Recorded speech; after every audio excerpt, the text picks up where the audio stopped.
नेपाल हिमालय की गोद में बसा एक छोटा लेकिन प्राउड कंट्री। लेकिन आज जहां शांति की जगह सड़कों पर गुस्सा, प्रोटेस्ट की आवाजें गूंज रही हैं। सवाल है, आखिर नेपाल के लोग क्यों लगातार सड़कों पर उतर रहे हैं?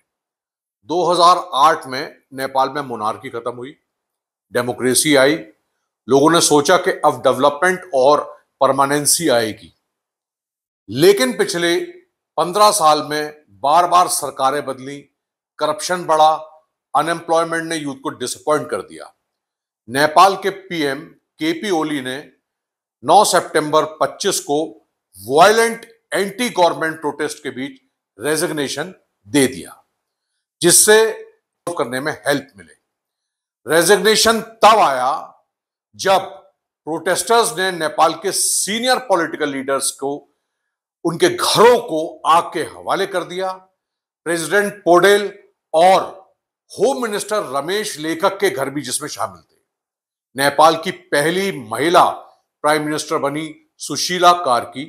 यूथ की पहली पसंद सुशीला कार्की नहीं थी, यूथ की पहली चॉइस काठमांडू के मेयर वालेन शाह थे, जिन्होंने इस रिवॉल्यूशन को इन्वोक किया था। जेन जेड एगिटेशन के चीफ लीडर ने ex chief justice Sushila Karki को इंटरिम पीएम के रूप में प्रपोज किया, जो पॉलिटिकल इंस्टेबिलिटी की डायरेक्शन में एक इंपॉर्टेंट एफर्ट है। एगिटेटर्स ने कुछ प्रपोजल रखे थे, जिनमें से 5 मेन डिमांड्स थी जो एक्सेप्ट कर ली गई। पहली, जेन जेड एगिटेटर्स की डिमांड थी कि 6 से 12 महीने के अंदर देश में जनरल इलेक्शन कराए जाएं, ताकि डेमोक्रेसी स्टेब्लिश हो और पब्लिक अपनी इच्छा से नई गवर्नमेंट को चुन सके। सुशीला कार्की ने एगिटेटर्स की इस डिमांड को माना। दूसरी डिमांड थी कि नेपाल की पार्लियामेंट को डिसॉल्व कर दिया जाए। इस मांग को भी स्वीकार कर लिया गया और सुशीला कार्की के हाथों में कमान सौंपी जा चुकी है। तीसरी एगिटेटर्स की डिमांड थी कि एक सिविल मिलिट्री गवर्नमेंट की फॉर्मेशन हो। इस प्रपोजल के अंडर प्रोटेस्टर्स चाहते थे कि नेपाल में एक ऐसा शासन बने जो नागरिक और सेना दोनों के रिप्रेजेंटेशन वाला हो। प्रोटेस्टर्स का कहना था कि बस सोशल मीडिया बैन के खिलाफ जनता सड़कों पर नहीं उतरी है, जनता की सड़क पर उतरने की प्रमुख वजह करप्शन है।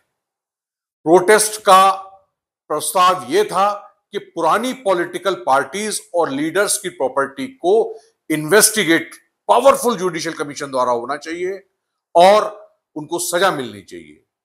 प्रोटेस्ट की एक डिमांड ये थी और 5वीं डिमांड और आखिरी डिमांड ये थी कि इनके खिलाफ जो भी वायलेंस हुई है स्टूडेंट्स के खिलाफ, उस वायलेंस की इंडिपेंडेंट और अनवाइज्ड जांच होनी चाहिए और इसमें अफेक्टेड लोगों को जस्टिस मिलनी चाहिए। इस मांग को मान लिया गया और निष्पक्ष जांच की बात करी गई। नेपाल का यह पॉलिटिकल टर्मोइल एक चैलेंज भी है और एक अपॉर्चुनिटी भी। चैलेंज है इंस्टेबिलिटी और एनार्की का, एक नई कंसेंसस वाली गवर्नमेंट बनाने का। अब देखना यह है कि नेपाल के इस मुश्किल दौर से निकलकर स्टेबिलिटी और डेवलपमेंट की राह पकड़ पाएगा। नेपाल में सोशल मीडिया बैन और विरोध की आग कैसे पकड़ी?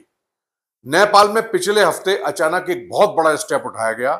सरकार ने पूरे देश में Facebook, x, YouTube, LinkedIn, WhatsApp जैसे 26 सोशल मीडिया प्लेटफॉर्म पर बैन लगा दिया और उसके बाद उठी जनता की नाराजगी। गवर्नमेंट का कहना यह है कि कंपनियां नए नियमों का पालन नहीं कर रही हैं। नियमों के मुताबिक हर सोशल मीडिया कंपनी को नेपाल में एक लाइसेंस ऑफिस बनाना था या कांटेक्ट पॉइंट बनाना था, लेकिन चूंकि यह शर्त पूरी नहीं हुई, इसलिए बैन लगाया गया। प्रोटेस्टर्स इस कदम को इंडिपेंडेंस ऑफ एक्सप्रेशंस पर अटैक बता रहे हैं। एनजीओ फ्रीडम फोरम नेपाल के चेयरपर्सन तारानाथ दाहाल ने कहा, यह एक अनपॉपुलर गवर्नमेंट का एक्सट्रीम स्टेप है प्रोटेस्टर्स की वॉइस को सप्रेस करने का। असली गुस्सा क्या है? एक्सपर्ट्स का कहना है कि यह विरोध केवल सोशल मीडिया बैन को लेकर नहीं है, यह एक दबी आग है जनता की वो गहरी नाराजगी है कि एक्सप्रेशंस तो उनका जो सप्रेस करा जा रहा है वो मिसमैनेजमेंट, करप्शन और लीडर्स की इनकॉम्पिटेंसी के कारण बढ़ती जा रही जो नेपाल की गरीबी है उसकी वजह से है। सोशल मीडिया पर लगाया गया बैन तो बस एक चिंगारी है, इसकी असली आग जनता के दिल में है और वो है चेंज की डिमांड, यूथ का गुस्सा और आंदोलन। इस आंदोलन की असली ताकत है 18 से 30 साल के युवा, जिन्हें हम जेन जेड कहते हैं। वो कहते हैं कि हम कॉन्स्टिट्यूशन या सिस्टम के खिलाफ नहीं हैं, हम करप्ट लीडर्स और उनके फेलियर्स के खिलाफ हैं। उनका गुस्सा इस बात पर भी है कि नेताओं के बच्चे ऐशो आराम की जिंदगी जी रहे हैं, जबकि आम युवा बेरोजगारी और भूख से, अनसिक्योर्ड फ्यूचर से स्ट्रगल कर रहे हैं। मंडे को हजारों लोग काठमांडू की सड़कों पर उतरे और पार्लियामेंट को घेर लिया। फोर्सेस ने गोलियां चलाई, कम से कम 60 लोग मारे गए और 150 से ज्यादा घायल हुए। जनता के दबाव में सरकार झुकने को मजबूर हो गई। मंगलवार सुबह सोशल मीडिया से बैन हटा दिया गया, लेकिन उसी दिन पीएम ओली ने रेजिग्नेशन भी दे दिया। कर्फ्यू के बावजूद प्रदर्शन नहीं थमे। इसके बाद नेपाली सेना ने भी एक्स पर अपील की, कृपया संयम बरतें। भारत ने बयान जारी किया कि नेपाल के सभी पक्ष बातचीत और संयम से समाधान निकालें। वहीं ऑस्ट्रेलिया, फिनलैंड, फ्रांस, जापान, दक्षिण कोरिया, ब्रिटेन, नॉर्वे, जर्मनी और अमेरिका के एम्बेसीज ने भी ज्वाइंट अपना डिक्लेरेशन दिया, संयम बरतें, वायलेंस रोकें, फंडामेंटल राइट्स को प्रोटेक्ट करें। नेपाल का यह संकट सिर्फ पॉलिटिकल नहीं है, यह एक जनरेशन की पुकार है। युवा चेंज चाहते हैं, अच्छी गवर्नेंस, ट्रांसपेरेंसी और जस्टिस। अब सवाल यह है, क्या नेपाल इस मोड़ से निकलकर परमानेंसी की ओर बढ़ेगा या यह संकट डेमोक्रेसी को और गहरे अंधेरे में धकेल देगा? नेपाल में विरोध प्रदर्शन को फंड कौन करता है? डोमेस्टिक सोर्स भी हैं। डोमेस्टिक सोर्सेज में अपोजिशन पॉलिटिकल पार्टीज अक्सर अपने स्टूडेंट यूनियंस, यूथ ऑर्गेनाइजेशंस और मजदूर संघों को फंड्स देती हैं। बैनर, ट्रांसपोर्ट और वर्कर्स को खाने पीने का खर्चा उठाने के लिए, जैसे कि नेपाली कांग्रेस, यूएमएल और माओइस्ट पार्टीज के स्टूडेंट्स यूनियन सीधे पार्टी फंड से पैसा लेते हैं। सिविल सोसाइटी और union, teachers union, transport union, professional organisations अपने मेंबर फीस से पैसा जुटाते हैं। 2024 में टीचर्स का जो एक रिवॉल्यूशन हुआ था, उसका सारा खर्चा नेपाल टीचर्स फेडरेशन ने उठाया था।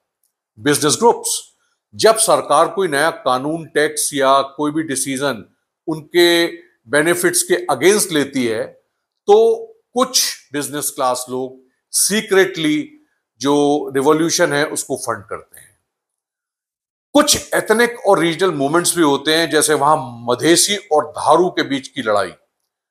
इनमें कम्युनिटी डोनेशंस आते हैं और रीजनल लीडर्स की हेल्प से ये चलते हैं। लंबे समय तक आंदोलन चलाने में कम्युनिटी यूनिटी की बहुत बड़ी भूमिका होती है। कुछ ट्राइबल और आदिवासी मूवमेंट्स भी चलते हैं, जिनके लिए एनजीओ और वर्कर्स अपने नेटवर्क से डोनेशन और इंटरनेशनल फंड के जरिए पैसा जुटाते हैं। इंटरनेशनल सपोर्ट में चाइना आमतौर पर एनजीओस को कल्चरल प्रोग्राम्स और पॉलिटिकल कॉन्टैक्ट्स के जरिए पैसे भेजता है। इसे सीधे विरोध प्रदर्शन से कम बल्कि काउंटर मूवमेंट से जोड़ा जाता है। वेस्ट, यूएस और Europe, human right organisations, development agencies, इनके एनजीओस के जरिए सिविल सोसाइटीज को फंड देता है। ये fund officially awareness and transparency campaigns के लिए होते हैं, लेकिन इनडायरेक्टली प्रोटेस्ट को स्ट्रॉन्ग करते हैं। यूथ एंड स्टूडेंट मूवमेंट, ज्यादातर फंडिंग राजनीतिक दलों के छात्र संगठनों से आती है। कुछ independent youth movements against corruption, exams, unemployment, crowd funding, social media donations, volunteer works जो चलते हैं, इनसे फंडिंग आती है। कुछ हिडन अनऑफिशियल सोर्सेज होते हैं, जैसे रीजनल सपोर्टर्स के cash donations, non resident Nepalese जो वर्कर्स होते हैं मिडिल ईस्ट में या मलेशिया में, उनके द्वारा पैसा, नेताओं के द्वारा जो डेवलपमेंट बजट्स होते हैं उनमें कमीशन या करप्शंस का पैसा जो वो बिजनेस कॉन्टैक्ट से जुटाते हैं, वो फंड। कोई भी फॉरेन ताकत खोलकर फंड नहीं करती, लेकिन चीन और वेस्ट हमेशा ये प्रभाव डालने की कोशिश करते हैं या संदेश देने की कोशिश करते हैं और इनडायरेक्टली फंडिंग करते हैं। समरी, क्या आउटकम होंगे? Constitution and policy reforms Madhesi, Dharu और जनजातीय समूह की मांगों को नजरअंदाज करना मुश्किल होगा। लंबे समय में कॉन्स्टिट्यूशन में अमेंडमेंट्स या फेडरल स्ट्रक्चर में सुधार संभव है। एजुकेशनल एंड रिक्रूटमेंट प्रोसेस में भी कुछ नीतिगत बदलाव हो सकते हैं। इकोनॉमिक प्रेशर एंड कंसेशंस, लगातार स्ट्राइक्स और प्रोटेस्ट से नेपाल की इकोनॉमी वीक होती जा रही है। गवर्नमेंट जनता को शांत करने के लिए फ्यूल पर सब्सिडी, यूथ के लिए एम्प्लॉयमेंट स्कीम्स और एजुकेशनल रिफॉर्म जैसी डिक्लेरेशंस कर सकती है। फॉरेन पॉलिसी पर सीधा असर पड़ेगा। बॉर्डर डिस्प्यूट्स, इंडिया चाइना के बीच नेपाल की स्थिति बहुत ही संवेदनशील है।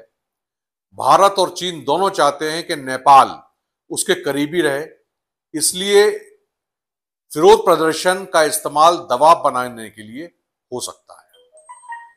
नतीजा, नेपाल को और ज्यादा बैलेंस की डिप्लोमेसी करनी पड़ेगी। युवाओं का भविष्य और समाज पर असर, अगर नौकरियों पर और अवसरों पर ध्यान नहीं दिया गया तो यूथ माइग्रेशन और बढ़ेगा, डिपेंडेंस ऑन माइग्रेंट वर्कर्स और गहरा होगा। लेकिन अगर सरकार सुधार चाहती है तो यह आंदोलन एक पॉजिटिव टर्निंग पॉइंट भी बन सकता है। नेपाल जहां एक और हिमालय की ऊंचाई है और वहीं दूसरी ओर राजनीति की गहराई।